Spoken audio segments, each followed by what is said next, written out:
Hello സുസാമൻ, നമ്മൾ ഇന്ന് German B2 സ്പ്രഹനിലെ ഒരു തേമ പ്രസന്റേഷൻ ആയിട്ടാണ് വന്നിട്ടുള്ളത്. ഉണ്ടർക്കും സ്റ്റഫ് റൈസൻ. അപ്പൊ നമുക്ക് സമയം കളയാതെ തേമയിലേക്ക് പോയാലോ? Welcome to Jinu's academy. OETയും IELTSഉം ജർമ്മനും പഠിക്കാൻ മലയാളത്തിലും എക്സ്പ്ലെയിൻ ചെയ്താണ് ജിനൂസ് അക്കാഡമിയിൽ കോച്ചിങ് നൽകുന്നത്. ജിനൂസ് അക്കാഡമി, ഒന്നാമതെത്താം, സ്വപ്നങ്ങൾക്കൊപ്പം പറക്കാം. നമുക്കറിയാം, നമുക്കൊരു തേമ പ്രസന്റ് ചെയ്യാനായിട്ട് 3 മ്യൂക്ലിഷ് കൈറ്റന്റെ ആവശ്യമുണ്ട്. നമ്മൾ ഇന്ന് എടുത്തിരിക്കുന്ന മ്യൂക്ലിഷ് കൈറ്റൻസ് എന്ന് പറയുന്നത് ഹോട്ടല്, ഹോസ്റ്റൽസ്, അപ്പാർട്ട്മെന്റ്സ് ആണ്.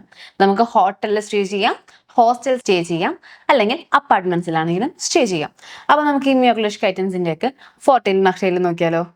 ഓക്കെ, ഹോട്ടൽസിന്റെ ഫോട്ടോയിൽ എന്ന് പറയുന്നത് ഹോഹോ കംഫോർട്ട് ഉണ്ട് പ്രൊഫഷണലി ഡീൻസ് ലൈറ്റും എന്താ നല്ല കംഫർട്ടബിലിറ്റി ആയിരിക്കും. പിന്നെ നമുക്ക് പ്രൊഫഷണൽ ആയിട്ടുള്ള സർവീസസ് കാര്യങ്ങൾ കിട്ടും. എങ്ങനെ? സിമ്മർ സർവീസ്, റൈനിങ്ങും ഇങ്ങനെയുള്ള കാര്യങ്ങൾ. പിന്നെ ഓഫ്റ്റ് സെൻട്രാലിലാക്കി ഈഡിയൽ ഫ്യൂർ ഗിഷേറ്റ് റൈസൻ ഓർഡർ സ്റ്റഡി ട്രിപ്പ്. എന്താ നമുക്കറിയാം എന്താണ്, സിറ്റീസിലൊക്കെ ആയിരിക്കും മെയിൻലി നല്ല നല്ല ഹോട്ടൽസും കാര്യങ്ങളൊക്കെ ഉണ്ടാവുക. അതുകൊണ്ട് തന്നെ ഒരു ഗുണം എന്ന് പറയുന്നത് എന്താ, നമുക്ക് ഒരു സിറ്റി ട്രിപ്പോ അല്ലാന്നുണ്ടെങ്കിൽ ഒരു ബിസിനസ് മീറ്റിംഗ് കാര്യങ്ങളൊക്കെ അറേഞ്ച് ചെയ്യാനായിട്ട് കുറച്ച് എളുപ്പമായിരിക്കും. പിന്നെ ഫീൽഡിക്ക് ഹൗസ് വാൾ ഫോൺ ബഡ്ജറ്റ് ഹോട്ടൽസ് ബേസ് ഹിൻസോ ലുഷ്യസ് ഹോട്ടൽസ്. നമ്മുടെ ലക്ഷറീസ് ഹോട്ടലാണെന്നുണ്ടെങ്കിലും ബഡ്ജറ്റ് ഫ്രണ്ട്ലി ഹോട്ടലാണെന്നുണ്ടെങ്കിലും ഇങ്ങനെ നമുക്കൊരു എന്തുണ്ടാവും, കുറേ അധികം ഹൗസ് വാൾ ഉണ്ടാവും. ഹൗസ് വാൾ മീൻസ് ചോയ്സസും കാര്യങ്ങളൊക്കെ ഉണ്ടാവും. ഇതൊക്കെയാണ് ഇതിന്റെ ഫോട്ടോയിൽ എന്ന് പറയുന്നത്. ഇനി നമുക്ക് ഈ മ്യൂക്ലിഷ് കൈറ്റന്റെ നഷ്ടയിൽ നോക്കാം. മൈസ്റ്റ് ടോയർ ആൽസ് അന്തേരെ ഉണ്ടർകോൺസാർട്ടൻ. എന്താ, ബാക്കിയുള്ള ഉണ്ടർകോൺസ് വെച്ച് നോക്കുമ്പോൾ എന്തായിരിക്കും, ഇത് കുറച്ച് ടോയർ ആവാനുള്ള ചാൻസസ് ഉണ്ട്. ഹോട്ടൽസ് എപ്പോഴും കുറച്ച് ടോയർ ആയിരിക്കും. നമ്മുടെ ഇവിടുത്തെ ലോക്കൽ ഹോട്ടൽസ് എല്ലാം നമ്മൾ പറയുന്നത് കുറച്ച് സ്റ്റാൻഡേർഡ് ആയിട്ടുള്ള 5 സ്റ്റാർ ഹോട്ടൽസിന്റെ ഒക്കെ കേസാണ് പറയുന്നത്. പിന്നെ വെന്നിക്കർ പേഴ്സണൽ കോണ്ടാക്ട്സും അന്തേരൻ റൈസെൻറ്റൻ. നമ്മൾക്ക് നമ്മുടെ അപ്പുറത്തെ റൂമിലുള്ള ആളായിട്ട് വലിയ കോണ്ടാക്ട്സും കാര്യങ്ങളൊന്നും ഉണ്ടാവത്തില്ല. അതുകൊണ്ട് തന്നെ നമ്മൾക്ക് ഒരു ജേർണിനെ കുറിച്ച് നമ്മൾക്കറിയുന്ന സ്ഥലങ്ങൾക്ക് മാത്രമേ നമുക്ക് പോകാനായിട്ട് സാധിക്കുള്ളൂ. നമ്മൾ ഒരു എക്സാമ്പിൾ എടുത്താൽ, നമ്മൾ എക്സാമിന് വേണ്ടിയിട്ട് എല്ലാ സ്ഥലങ്ങളിലേക്കും പോകുന്നതല്ലേ. അപ്പൊ നമ്മുടെ ഒപ്പം മുന്നു പോയ ഏതെങ്കിലും ഒരു സ്റ്റുഡന്റ് ഉണ്ടെന്നാണെങ്കിൽ അത് നമുക്ക് ഭയങ്കര ഹെൽപ്ഫുൾ ആവാറുണ്ട്. അത് നമ്മൾ കാണുന്ന സ്ഥലങ്ങൾ കാണാനും അറിയാനും ഭയങ്കര ഹെൽപ്ഫുൾ ആവാറില്ലേ. ഇത് സമയം നമ്മൾ ഒറ്റയ്ക്കാണെന്നുണ്ടെങ്കിലോ നമ്മൾക്ക് നേരെ വാ നേരെ പോ, ആ ഒരു സാധനമായിരിക്കും. അതുകൊണ്ട് തന്നെ നമ്മൾ കുറേ സാധനങ്ങൾ മിസ് ചെയ്തിട്ടില്ലേ, ആ ഒരു എക്സ്പീരിയൻസ് ഭയങ്കരമായിട്ട് ഉണ്ടാവും. പിന്നെ നമ്മുടെ നെക്സ്റ്റ് മ്യൂക്ലിഷ് കൈറ്റ് എന്ന് പറയുന്നത് ഹോസ്റ്റൽസ് ആണ്. ഹോസ്റ്റൽസിന്റെ ഫോട്ടോയിൽ എന്ന് പറഞ്ഞാൽ സെർ ഗുൻസ്റ്റിഗെ പ്രൈസെ EDFU ജൂനിയർ റൈസിന്റെ ഓർഡർ ബാക്ക് പാക്കർ. നല്ലൊരു മ്യൂക്ലിഷ് കൈറ്റനാണ് എന്ത്, ഹോസ്റ്റൽസ് എന്ന് പറയുന്നത്. കാരണം ഗുൻസ്റ്റിഗെ പ്രൈസെ ഭയങ്കര ചീപ്പായിരിക്കും.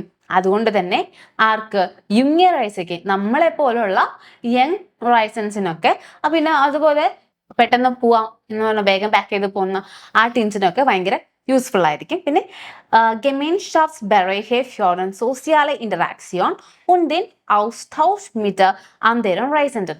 നമുക്കറിയാം ഹോസ്റ്റൽസ് എപ്പോഴും ഒരു ഡോർമിറ്ററി സെറ്റപ്പ് ആണ്. അതുകൊണ്ട് തന്നെ നമുക്ക് എന്ത് ചെയ്യാൻ പറ്റും, ഇന്ററാക്ട് ചെയ്യാൻ പറ്റും. നമ്മുടെ ബാക്കിയുള്ള റൂമിലുള്ള ആൾക്കാരായിട്ട് നമ്മളോട് ഇന്ററാക്ട് ചെയ്ത് നമ്മുടെ എക്സാമിന് പോകണ കണക്ക് തന്നെ അടിപൊളിയായിട്ട് നമുക്ക് ആ ഒരു ദിവസം കൊണ്ട് തന്നെ കമ്പനിയായി നമുക്ക് എല്ലാവർക്കും കൂടി എവിടേക്കെങ്കിലൊക്കെ കറങ്ങാനൊക്കെ ആയിട്ട് പോകാൻ പറ്റും. നെക്സ്റ്റ് എന്ന് പറയുന്നത് ഓഫ് ദ ഫ്ലെക്സിബിൾ ബൂഹുംസ് മ്യൂക്ലിഷ് കൈറ്റ്. എന്തായിരിക്കും, നമുക്ക് ബുക്ക് ചെയ്യാനായിട്ട് ഒരു ഫ്ലെക്സിബിൾ ആയിട്ടുള്ള ടൈമും കാര്യങ്ങളും നമുക്ക് ആവശ്യമില്ല. നമുക്ക് എപ്പോൾ വേണമെന്നാണെങ്കിലും എന്ത് ചെയ്താൽ മതി, ബുക്ക് ചെയ്യാം, പ്രശ്നമൊന്നുമില്ല. അതപ്പോൾ നല്ലൊരു മ്യൂക്ലിഷ് കൈറ്റനാണ്.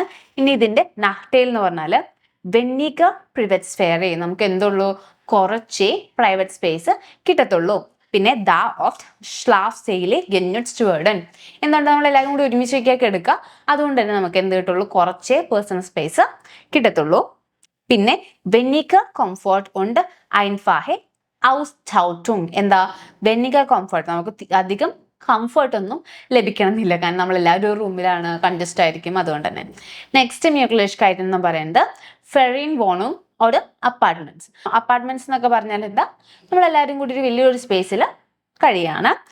ഫോട്ടോയിൽ എന്ന് പറഞ്ഞാൽ ഫീൽ ഫ്ലക്സ് ഉണ്ട് പ്രിവറ്റ് സ്ഫെയർ ബെസോണ്ടസ് ഫ്യൂർ ഫാമിലിയൻ ഓർഡർ ഗ്രൂപ്പൻ. എക്സ്പെഷ്യലി ആർക്ക്, ഗ്രൂപ്പ്സിനും ഫാമിലിക്കാണ് നല്ലത്. കാരണം ഫീൽ ഫ്ലക്സ് ഉണ്ട് പ്രിവറ്റ് സ്ഫെയർ, നല്ലോണം പ്ലേസ് കിട്ടും, നല്ല സ്പേഷ്യസ് ആയിരിക്കും. പിന്നെ പ്രിവറ്റ് സ്ഫെയർ, നല്ല പ്രൈവറ്റ് സ്പേസും കാര്യങ്ങളൊക്കെ നമുക്ക് കിട്ടും. പിന്നെ Möglichkeit selbst zu kochen spart Geld. നമുക്ക് എന്ത് ചെയ്യാൻ പറ്റും? ഒറ്റയ്ക്ക് തന്നെ കുക്ക് ചെയ്യാൻ സാധിക്കും. അതുവഴി നമുക്ക് എന്ത് ചെയ്യാം? നമ്മുടെ ഗെൽഡ് സ്പാറൻ ചെയ്യാം, സേവ് ചെയ്യാം. പിന്നെ നെക്സ്റ്റ് എന്ന് പറയുന്നത് ഓഫ്റ്റ് authentische Erlebnis in Wohngegenden. എന്താ നല്ല നല്ല എക്സ്പീരിയൻസും കാര്യങ്ങളും നമുക്ക് കിട്ടത്തില്ലേ? ഇങ്ങനെ നമ്മുടെ ഒരു ഫാമിലി അല്ലെങ്കിൽ നമ്മുടെ ഗ്രൂപ്പായിട്ട് ഒരു അപ്പാർട്ട്മെന്റ്, വേറെ ആരുമില്ല, ആരും ഇന്ററാക്ട് ചെയ്യേണ്ട ആവശ്യമില്ല, പക്ഷെ നമ്മളെ ഒരു ബോണ്ടും കാര്യങ്ങളൊക്കെ ക്രിയേറ്റ് ചെയ്ത് നമുക്ക് നല്ല ചില്ലാവാനായിട്ട് സാധിക്കും. പിന്നെ നാchtേൽ എന്ന് പറയുന്നത് keine täglichen Dienstleistung wie in Hotels. ഹോട്ടൽസിലെ പോലെ എന്നും വന്ന് നമ്മളുടെ റൂം ഔട്ട്ഫ്രോമൻ ചെയ്യാനാണെന്നുണ്ടെങ്കിലും അതല്ല നമ്മുടെ റൂമിന് ബാക്കിയുള്ള റൂം സർവീസസ് കാര്യങ്ങൾ പ്രൊവൈഡ് ചെയ്യാനെങ്കിൽ ആരും ഉണ്ടാവത്തില്ല. അതുകൊണ്ട് നമ്മൾ തന്നെ അത് ചെയ്യേണ്ടി വരും. പിന്നെന്ന് പറയുന്നത് ബൂഹിംഗ് ഓഫ് മിറ്റ് ലാങ്ങറൻ ഫെർഫ്ലിസ്റ്റungen. നമ്മൾ എന്ത് ചെയ്യേണ്ടി വരും? കുറച്ച് അധികം ദിവസത്തിന് വേണ്ടി നമുക്ക് അപ്പാർട്ട്മെന്റ് ബുക്ക് ചെയ്യാൻ പറ്റുള്ളൂ. ഒരു മോർണിംഗ് മാത്രമായിട്ട് നമുക്ക് അപ്പാർട്ട്മെന്റ്സ് ഒന്നും ബുക്ക് ചെയ്യാൻ അധികം സാധിക്കത്തില്ല. ഒരു 2-3 days അങ്ങനെയൊക്കെ നമുക്ക് അപ്പാർട്ട്മെന്റ്സ് ബുക്ക് ചെയ്യാനായിട്ട് സാധിക്കുള്ളൂ. അതുകൊണ്ട് തന്നെ അതൊരു വലിയൊരു നാchtേലാണ്. ഇനി അപ്പോൾ നമ്മുടെ Möglichkeiten 40 നാchtേൽസ് നോക്കിക്കഴിഞ്ഞു. ഇതിൽ നമുക്ക് ഗെനോർ ചെയ്യാൻ പറ്റുന്ന Möglichkeit എന്ന് പറയുന്നത് ഹോട്ടൽസ്, ഹോസ്റ്റൽസ് ഒക്കെ നമുക്ക് ഗെനോർ ചെയ്യാൻ പറ്റുന്ന ഒരു Möglichkeiten ആണ്. ഏതാണെന്ന് വെച്ച് കഴിഞ്ഞാൽ സൗകര്യപ്രദമായിട്ട് എന്ത് ചെയ്യുക? ഗെനോർ ചെയ്യുക. നെക്സ്റ്റ് നമുക്ക് മൈനുങ്ങളിലേക്ക് കടന്നാലോ. നമ്മുടെ ഈ തേമയുടെ മൈനും എന്ന് പറയുന്നത് Insgesamt denke ich, dass jede Unterkunftsart Vor- und Nachteile hat. എന്താ ഏതൊരു unterkunftsലാണെന്നുണ്ടെങ്കിലും എന്തുണ്ട്? ഫോർട്ടയിലും നഷ്ടയിലും ഉണ്ട്. Es kommt darauf an die richtige Balance zwischen Komfort, Kosten und Personalen Vorlieben zu finden. നമ്മൾ എന്ത് ചെയ്യുന്ന പറയണത്? കുറച്ച് ബുദ്ധിമുട്ടേണ്ടി വരും. കാരണം നമുക്ക് കംഫർട്ട്, കോസ്റ്റ് കാര്യങ്ങളൊക്കെ പിന്നെ ഫോർലീബനും കാര്യങ്ങളൊക്കെ ഒന്ന് ഫിൻറ്റൻ ചെയ്യാനായിട്ട് കുറച്ച് പ്രയാസമാണ്. eine gute Planung kann viel dazu beitragen, die Reise stressfrei und angenehm zu gestalten. നമ്മൾ എന്താണെന്ന് പറയണേ? നല്ലോണം ഗുഡായിട്ട് പ്ലാനും കാര്യങ്ങളൊക്കെ ചെയ്യുകയാണെന്നുണ്ടെങ്കിൽ നമുക്ക് അതുവഴി നമ്മുടെ ട്രിപ്പ് തന്നെ സ്ട്രെസ് ഫ്രീ ആയിട്ട് ലഡ് ചെയ്യാനായിട്ട് സാധിക്കും. അപ്പൊ ഈ ഒരു തേമേനെ കുറിച്ചുള്ള കാര്യങ്ങളൊക്കെ മനസ്സിലായില്ലേ? ഈ Möglichkeiten മൈനുങ്ങും കാര്യങ്ങളൊക്കെ യൂസ് ചെയ്ത് നല്ല രീതിയിൽ തന്നെ ഈ തേമ പ്രസന്റ് ചെയ്യുക. ബെയിൻസ്, ബേസ് വൈ, വ്യോട്ടോസും കൊണക്ടോറനും കാര്യങ്ങളൊക്കെ പ്ലേസ് ചെയ്യണം. അത് മറക്കരുത്. ഞാൻ അതൊന്നും അധികം ആഡ് ചെയ്തിട്ടില്ല. കാരണം നമുക്ക് ഈസിലി ക്യാച്ചബിൾ ആക്കാൻ വേണ്ടിയിട്ടാണ്, പോയിന്റ്സ് മാത്രമാണ് എടുത്തിട്ടുള്ളത്. അപ്പോൾ ബാക്കിയുള്ള കാര്യങ്ങളൊക്കെ ചെയ്ത് നല്ല രീതിയിൽ പ്രസന്റ് ചെയ്യുക. Warten Sie bitte für mehr Informationen. Tschüss. Gino's Academy. Fly with your dreams.